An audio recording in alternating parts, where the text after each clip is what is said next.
사선을 넘는 이북노정, 그리고 부산에서 다시 시작된 하늘 섭리, 독생자 참아버님의 부산 임재를 기념하는 불임절은 그렇게 벌써 70주년을 맞았습니다.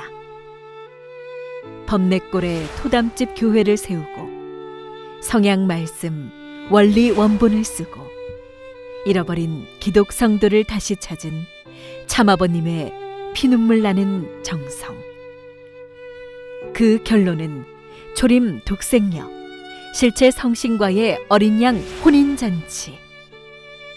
그런 의미에서 1952년 토담집 교회에서 참부모님의 첫 전도자로 결실된 김재산 권사는 독생자와 독생녀의 어린 양 잔치를 위한 준비된 성도로서 하늘의 계시와 예수님의 영적 역사 속에 인도된 특별한 사명자였습니다. 기독교 신앙을 철저히 해야 되는데 그거 다 유교가 터졌네. 유교가 터지니까 피난 내려오다가 나와가지고 여기 와서 하나님 어떻게 해서 재림주 오신다는 날이 벌써 지났는데, 그런데 왜 안 보입니까? 대한민국은 이렇게 외정시대, 대동아전쟁, 2차 대전, 만주사변, 또 6.25까지 터지는데 하나님이 계십니까? 안 계십니까? 왜 재림주 안 보이냐고 그러시더라고, 기도할 때. 그래가지고 어머님이 결국은 사생결단으로 죽을 각오하고 식음을 전폐하고 여기 오셔가지고 기도하시더라고. 근데 그때에 우리 어머니가 이제 가사 상태였어. 죽음 상태였어. 모든 사람들이 죽었다 생각하고 입관까지 하고, 근데 당신이 3일 뒤에 일어나서 나왔다는 거예요. 할머니가 죽어서 처음에 경험한 게 이렇게 뭔가 땅에 떨어지는 그런 느낌으로, 지옥까지 가는 느낌으로 이렇게 가다가 당신이 갑자기 그 순간에 불렀던 말이 아버지 하고 불렀대요. 그때는 이제 아버님을 만나기 전이고, 그때 부른 아버지는 예수님이나 하나님이 있을 거라고 생각해요. 아버지라고 불렀대요. 그러고 나서 그 예수님을 만났는데 당신도 그게 신기하지가 않았대요. 이 아버지를 만났으면 이게 아버지잖아요. 근데 예수님을 말하지 않고 아버지 어디 있어요, 우리 아버지. 예수님한테 그 말씀 하셨다는 거예요. 그 예수님이 또 손을 가리키니까 그곳을 따라가 보니까 지상 천국처럼 펼쳐진 곳이 있더랍니다. 근데 거기서는 당신이 생각했던 하늘 부모님을 찾지는 못했고, 그냥 너무 아름다운 이거 천국이라는 사실만 알고 당신이 돌아왔대요. 돌아오는데 그 순간 할머니가 순간 깜빡하고 다시 보니까 당신이 관에 누워있고, 그렇게 해서 일어나셨다는 거예요. 그런데 여기 좀 토담집 있는 여기에 태양이 떠 있는 거야.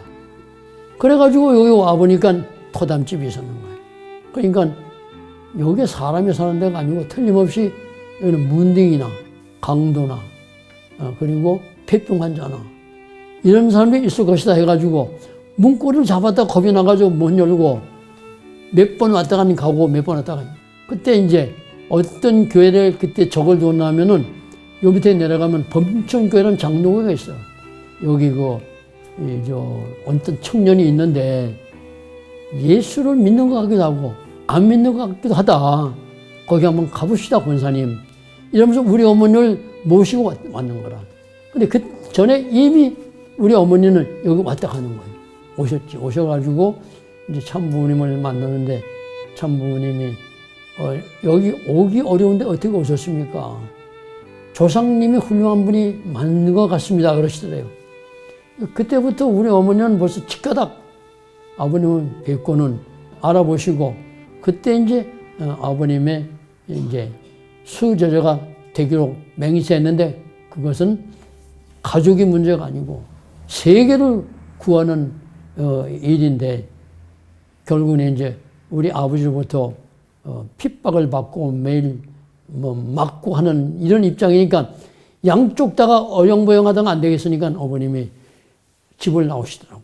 우리 어머니의 신앙은 정말로 우리가 상상하기 어려운 신앙이었다. 그때는 모두 힘을 합해가지고 깡통을 들고 구걸하든지 해가 살아야 될 판인데 가족들을 뒤로 하고 했다는 것은 그만큼 섭리도, 하늘의 섭리도 급하지 않았는가 하는 생각을 하게 됩니다. 우리 권사님이 돌아가실 때, 성하실 때가 94년도인데 돌아가셨었는데 그 할머니 얼굴이 돌아가시 얼굴이 너무 슬픈 표정이에요. 그래서 나는 야 할머니도 죽기 싫구나. 돌아가시기 싫어. 그래서 되게 슬프시구나.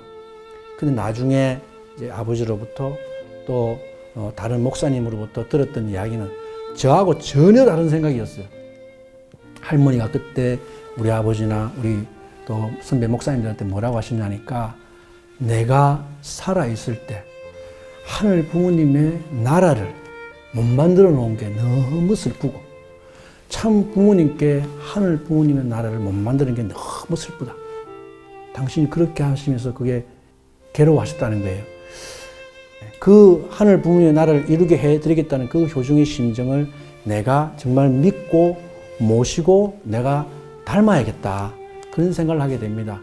지금 우리에게 40세가정 실사라는 운동이 나와 있지만 저는 이 말이 오히려 40세가정을 사랑할 수 있는 천운이 우리에게 왔다고 믿거든요. 그렇다고 한다면 지금 섭리의 완성자로서 오신 우리 실제성신 독생녀 참 어머님의 그 완성을 우리가 도와드려야 되는 그런 가정이 되지 않겠느냐, 저는 그런 결의를 하게 됩니다.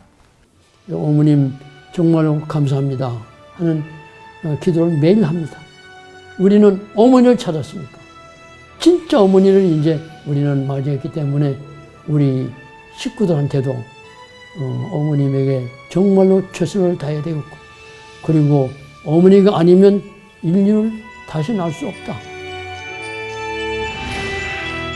참 부모님 안위와 그 섭리적 경륜에 혼신을 다했던 효정의 삶. 그 지극한 삶은 지금 이 순간도 우리에게 표상이 되고 있고 사대로 이어지는 첨보의 전통으로 더 아름답게 빛나고 있습니다. 참 참 부모님 사랑합니다. 감사합니다.